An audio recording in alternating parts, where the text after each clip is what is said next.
Ladies and gentlemen, today is January 14th, 2011, and you have stumbled upon the KNKL Show, episode 26, and I am your host, Keenan Lafferty. Now for our news, I wanted to update you by letting you know that my latest art spotlight featuring Sejuani from League de Leyendos went out yesterday. You can check it out right here.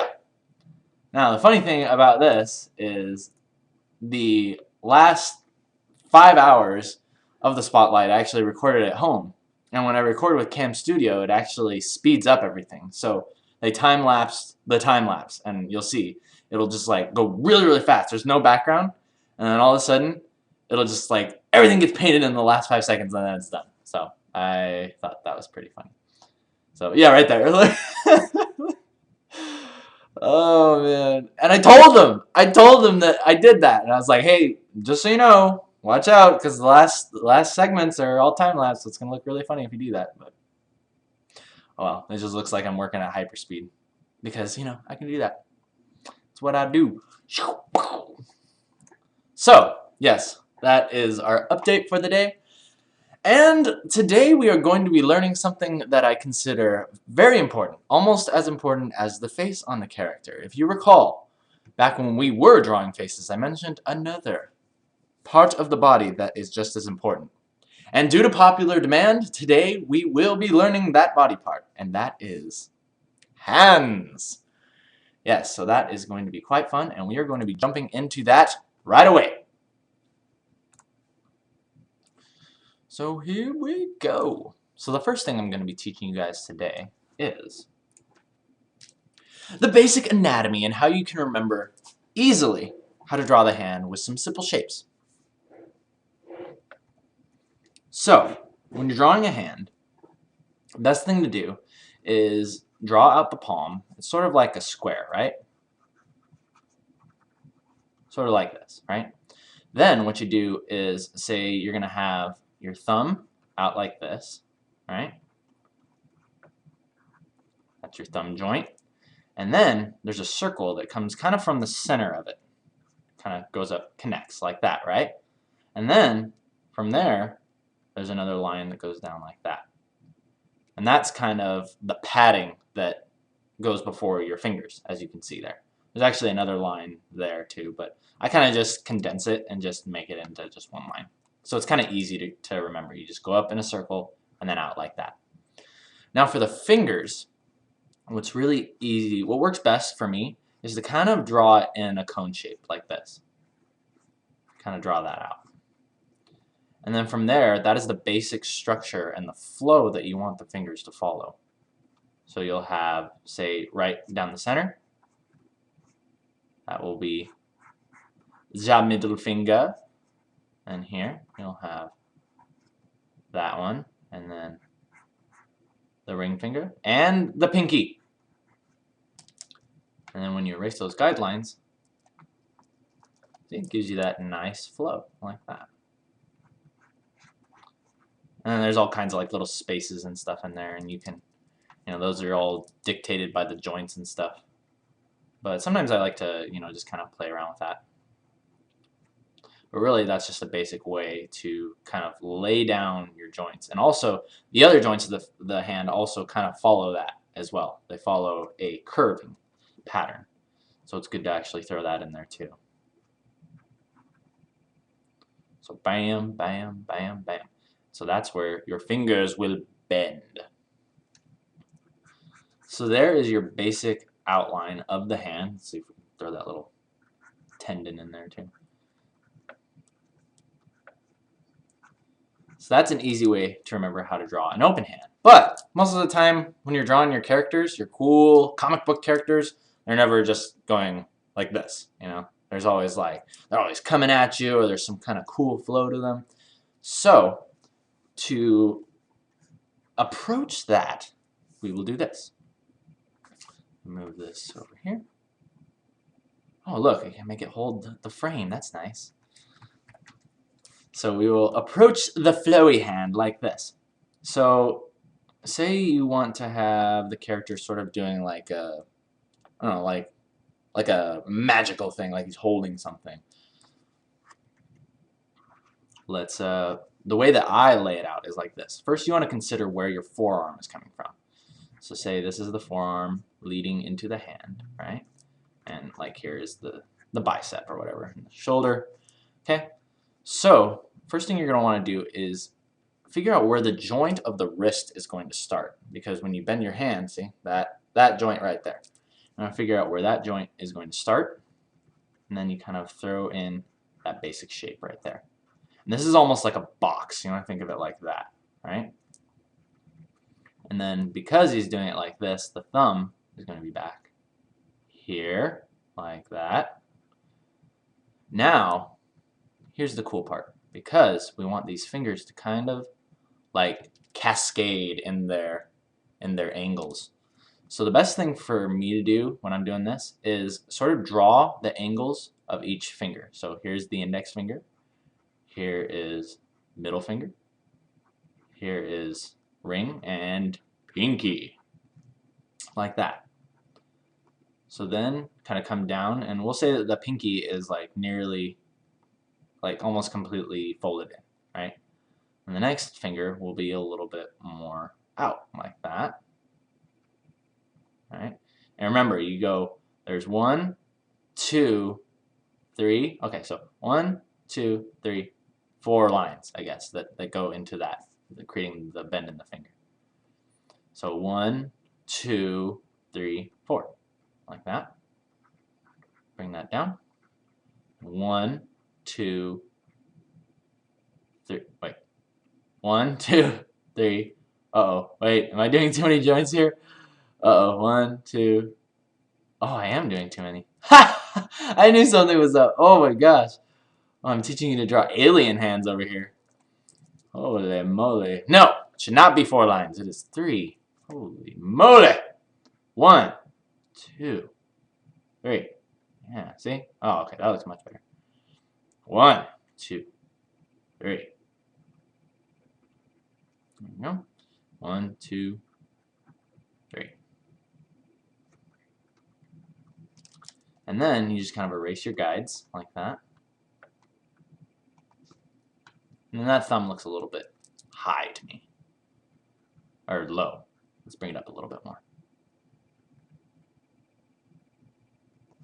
There you go. Oh, the ghost hand is drawing it. It's lagging. Aha! There we go. See? So that's kind of how you approach drawing a flowy hand. Yeah, do not draw the finger with 4 points like I just did. It is 3. From the knuckle. From the knuckle you go 1, 2, 3. And the most important thing is going to be this outside line. Because the inside line, also, you don't want to draw perfectly straight lines like this. Unless you're kind of going for that style, kind of like a TF2 boxy hand, Pixar style, you can do that. But if you notice, when you bend your finger, the inside folds of skin, they kind of bunch together and kind of poke out. They're not so rigid. So I kind of tend to kind of very subtly draw like curvatures in those fingers. So that's an easy way to kind of quickly lay out what you want a hand to be doing and have it look like it's flowing.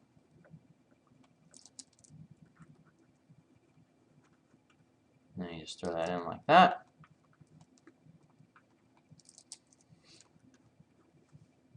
Yes, very good. Very good. Now, the other thing that I want to teach you is drawing a fist in perspective. That's a very common one you'll see in comic books, where the hand is like coming right at you, like, you know, and then the guy's like flying through the frame. And that one can be quite fun. So the easiest way to do this is, and I'm also going to teach you a good way to do this and a great way to do this, as far as execution. A good way to do this is to have the hand, right, coming forward. Like these are going to be the knuckles here, like 1, 2, 3, 4, like that. And even look at how the knuckles kind of have a little bit of that flow to them. They're not straight across like that. The knuckles even have a little bit of a curvature, a hill that they follow. So always watch out for that, especially this knuckle. This knuckle kind of rises to the top. It's king of the hill.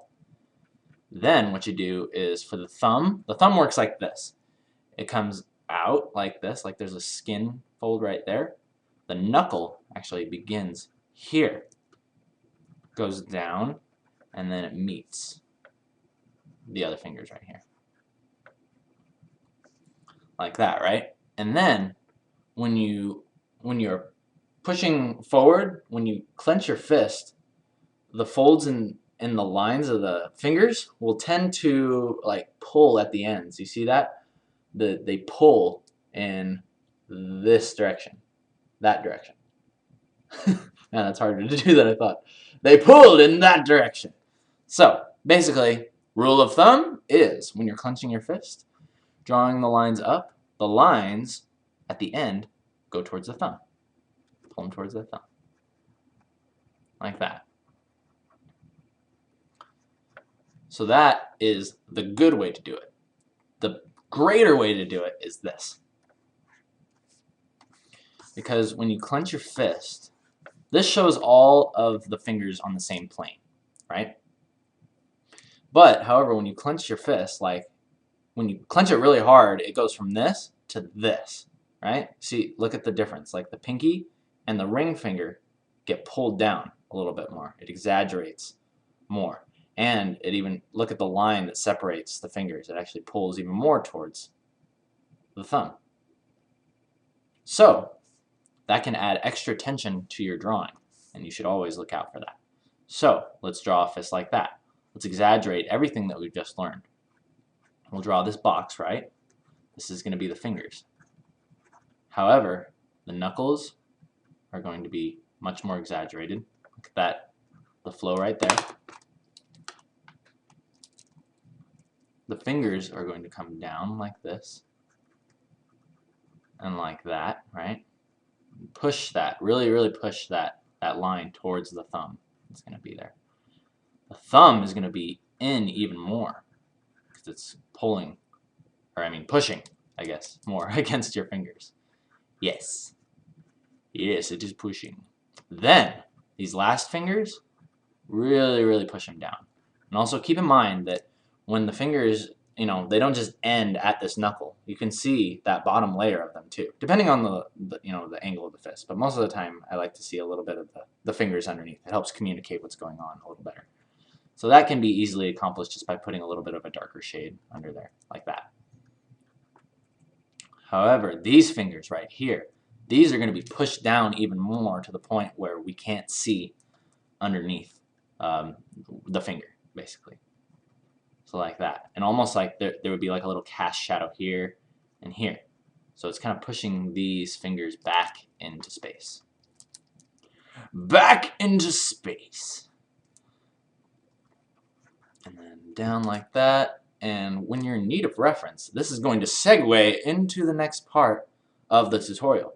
When you're in need of reference, the best thing that you can do is always take a picture or find a photo of the hand that you want to draw. And the best way to do that is you actually use one of these babies. All of you have a phone, and it doesn't even have to be a smartphone. I had this old crappy one before this, and it did the job just fine. What you're going to do is, say you want to have this dynamic shot of the fist coming towards you. So you set it up, you pose it, and then you take a picture of it like that. And then it's a little blown out, but if I get it close, see? Then you can get all the folds of the skin, like that little, the subtleties of the tendons and bones that create those little shadows. You can get those all in there. All that information is really awesome, and it's really cool when people draw that in the hands because it makes it look really believable. So more often than not, I always do that. But for the general sketching of the hand, I'll usually start with my guidelines. So with that, yeah, you can see basically what's going on. And yes. So to sum all of that up, it's always good to know. Yeah, there's your fist.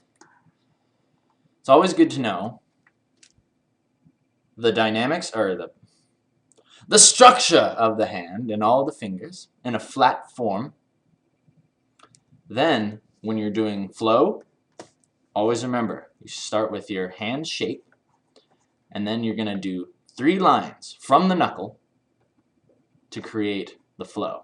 But always start with like the cascading angles like that, right? And you go, and you can even draw in that shape there too, because that still exists in this area of the joints. So you go 1, 2, 3, 1, 2, 3, 1, 2, 3, 1, 2, 3. And that's an easy way for you to create a cool hand. See, already there you can see the guides of a hand starting. And then to clean everything up, you take a picture of it. And that will help you to give you very convincing and awesome looking hands. And that's the way that I do it in all of my art, and I hope that that sheds some light and will help you out too. So, with that, we will move on to our question of the week. And the question of the week is, how do I become a better artist in general? Not me. No, that's you asking me. I've been getting that a lot. People are like, we really like the tutorials, but in general, like, how do I become a better artist? And you ask most people that, and they'll tell you this. Oh, well, you should just practice. Practice, practice, practice. And while that is true, it is fairly vague, and I would like to add something very critical that they forgot to tell you. And that is, practice, practice, practice what you actually like. And to progress the things, or to progress as an artist, the best thing to do is practice what you like, and I'll tell you why. For me, what I chose to do was I practiced the things that I liked, and the things that I didn't like kind of progressed naturally later. So, for example, growing up, I always was interested in drawing these comic book characters, or, anime, and all this stuff. And all it revolved around was just the line art, the character, and then a white background. And I always thought, eventually I'll have to put these characters into backgrounds or whatever, but, I didn't want to bother with that. I didn't want to bother with the perspective lines of drawing a building and the atmosphere and the ambient lighting and everything that makes it look like that character exists there. All I cared about was the style of the character and kind of putting the attitude into the line art and stuff like that. So, the point is art is supposed to be fun.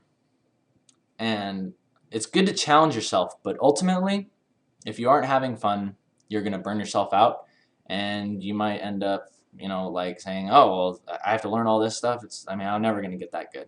When you look at somebody and be like, oh, I want to be like that guy, but he does these awesome backgrounds, so I guess I got to do, backgrounds, but I don't really like doing them, but okay, I guess I'll just be over here. No, you can't do that. Do not do that. All you got to do is say, hey, this guy does that. I really like that. And I like that too, so I'm going to practice that. And then as you master that, you will become interested in other things. And that is the natural progression. So I would definitely recommend that. And with that, we move on to a final question. And that is my question to you. And this is kind of not anything to do with art in general, but it's more of a personal question. And that is, what is your favorite lunch food? And the reason why I'm asking this is because as of late, at work, I've been taking my own lunch. And I forgot how much I actually enjoy just a plain old peanut butter and jelly sandwich. And okay, this is my lunch. It's peanut butter and jelly, string cheese, freaking some chips, pretzels or something, yogurt, and a Gatorade, or on special occasions, chocolate milk. Nesquik. And I freaking absolutely love taking my own lunch. Not only because like eating out every day is expensive, from Subway, Quiznos and stuff, that stuff adds up, but I'm also into, keeping in shape, because I'm sitting in a chair all day, so I try to work out when I can, and if I'm able to control my diet, it's really, really nice. So, yes, let me know what it is that you really like to eat for lunch. It could be something you had today, it could be something you had back in elementary school, but yes, I would like to know. And with that, I would like to conclude this episode of the KNKL Show. Thumbs up if you like it, thumbs down if you don't. I am Kienan Lafferty, and I will see you guys next time.